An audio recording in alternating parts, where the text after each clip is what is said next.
Tie breaking final ম্যাচের tie breaker shoot out নিয়ে আপনাদের দেখাতে চলেছি।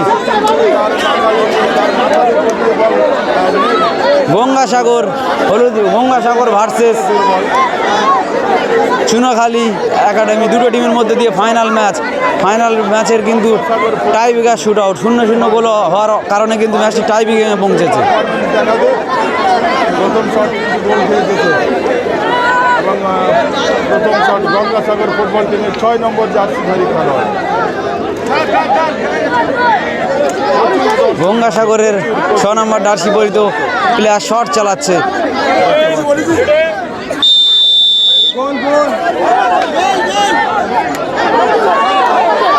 ও দুর্দান্ত গোল, একবারে দেখার মতো গোল কিন্তু। তার ডান দিক দিয়ে বল জালে জড়িয়ে যায় 6 নম্বর জার্সিধারী গঙ্গাসাগর ফুটবল টিমের খেলোয়াড় গৌতমী। তৈরি হচ্ছে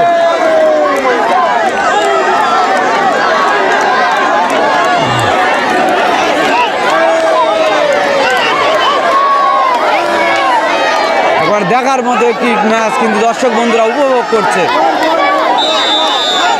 চুনাখালী একাডেমি 4 নম্বর জার্সি পরিহিত প্লেয়ার গোল।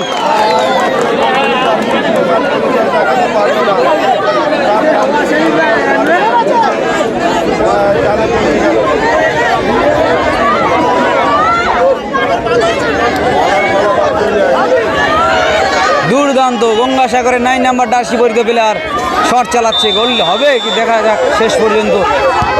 ও দুর্দান্ত গোল, এটিও গোল। স্কোর কিন্তু 2-2। গঙ্গাসাগর ভার্সেস চুনাখালী একাডেমি, দুটো টিমের মধ্যে দিয়ে একেবারে চূড়ান্ত পর্যায়ের mega final match. Panikhali Sundarban social welfare সোসাইটির উদ্যোগে যে মহিলা ফুটবল 8 দলীয়, সেই মহিলা ফুটবলের একেবারে final match, tie breaker match কিন্তু আপনাদের দেখানোর চেষ্টা করছি।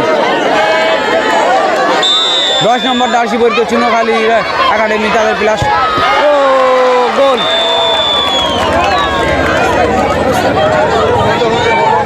তিন 2 স্কোর কিন্তু দেখা যাক শেষ পর্যন্ত জয়ের সাথে কোন দলটি চ্যাম্পিয়নের দাবিদার হতে পারে সেটি কিন্তু দেখানোর চেষ্টা করছি। আর এখানে প্রচুর দর্শক কিন্তু চূড়ান্ত পর্যায়ের মেগা ফাইনালে টাই ব্রেকার শুট আউট আনন্দিত উপভোগ করছে দর্শক বন্ধুরা।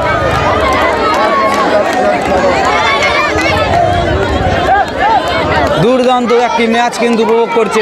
0-0 গোল হওয়ার কারণে কিন্তু ম্যাচটি টাই ব্রেকারে পৌঁছে যায়। টাই ব্রেকারের মাধ্যম দিয়ে কোন দলটি জয়ী হয় এবং চ্যাম্পিয়নের দাবিদার হতে পারে আজকের দিনে সেটি দেখব। 5 নম্বর জার্সি পরিহিত গঙ্গাসাগর শট, ও সেভ এবং চুনাখালী রয়্যাল একাডেমি তারা জয়ী হয়ে গেল। চুনাখালী রয়্যাল একাডেমি তারা কিন্তু একটি সেভের মাধ্যম দিয়ে জয়ী হয়ে গেল।